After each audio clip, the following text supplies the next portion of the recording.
साथियों नमस्कार। दोस्तों, नई रीट जो आपकी 2022 में आपका एग्ज़ाम होने वाला है, तो मैं आपके सामने मेरे अनुभव शेयर करना चाहूँगा।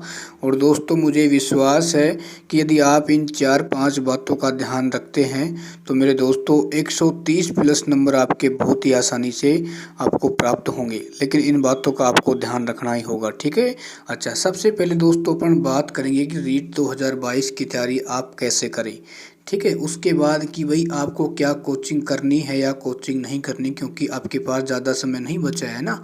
अच्छा, इसके बाद है क्या 2 परीक्षाएं होंगी या नहीं होंगी। और सबसे इम्पोर्टेंट जो हमारे साथीगण है कन्फ्यूजन में रहते हैं कि कौन सी बुकें पढ़ें, ठीक है ना, कि भाई आरबीएससी की बुक पढ़ें या फिर एनसीईआरटी की बुक पढ़ें या फिर अदर बुक पढ़ें, ठीक है। अच्छा, उसके बाद साथियों अपन यहाँ बात करना चाहेंगे कि क्या भाई सिलेबस में परिवर्तन हो सकता है या नहीं हो सकता, ठीक है। अच्छा, देखो साथियों, सबसे पहले मैं आपको बुकों के बारे में बताना चाहूँगा।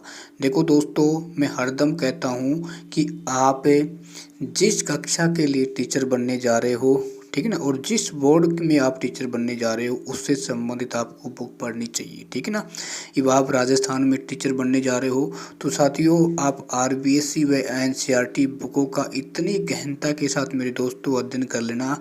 मैं आपको दावे के साथ कहता हूँ आपके 90% जो क्वेश्चन होते हैं इन्हीं बुकों से आते हैं। लेकिन जस्ट जो 10% क्वेश्चन होते हैं वो ऐसे होते हैं जो आपकी मानसिक आईक्यू पावर पर डिपेंड करते हैं, ठीक है ना। मुझे विश्वास है उन 10 में भी आप 3-4 क्वेश्चन बहुत ही आसानी से कर देते हैं, ठीक है।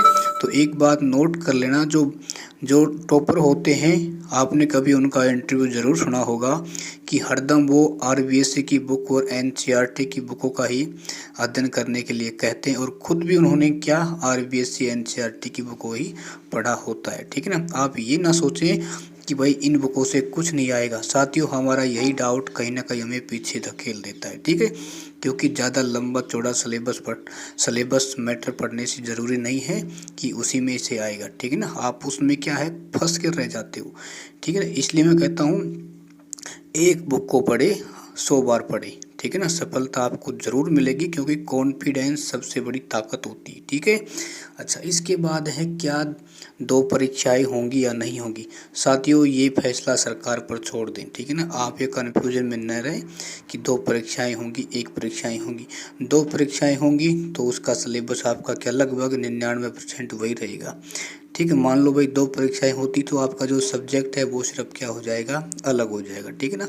तो आप इस कन्फ्यूजन में ना रहें कि भाई नया सिलेबस आएगा 2 परीक्षाएं घोषित होंगी तभी हम पढ़ाई करेंगे। साथियों, ध्यान रखना अभी से आपको पढ़ाई जारी रखनी पड़ेगी, ठीक है। आप इस डाउट को आपको दूर करना ही पड़ेगा। और अगला सवाल है क्या कोचिंग करें या नहीं करें। देखो साथियों, कोचिंग करने का समय आपके पास बिल्कुल भी नहीं है, ठीक है ना। और यदि आप वही मान लो नए स्टूडेंट हैं, यदि आपने कभी कोचिंग नहीं की है तो फिर आप कुछ सब्जेक्ट की कोचिंग कर सकते हो, ठीक है ना। तो नहीं जो हमारे साथी 1 या 2 बार एग्ज़ाम दे चुके हैं, तो साथियों जितनी ज़्यादा आप सेल्फ स्टडी करोगे, ध्यान रखना सेल्फ स्टडी से बड़ी ताकत दुनिया में कुछ भी नहीं है। कोचिंगों में जाओगे तो वहाँ फंस के रह जाओगे, ठीक है ना।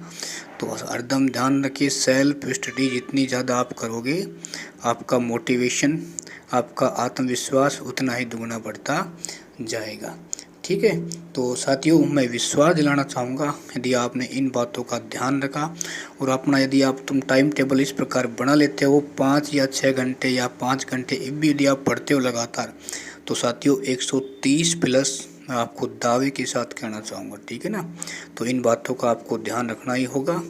तो वैसे और छोटी छोटी जो भी अपडेट आती रहेंगी रीट से संबंधित मैं आपको मोटिवेशन करता रहूँगा और आपको अपडेट देता रहूँगा, ठीक है। और आप अपनी तैयारी रखें। जय हिंद, जय भारत।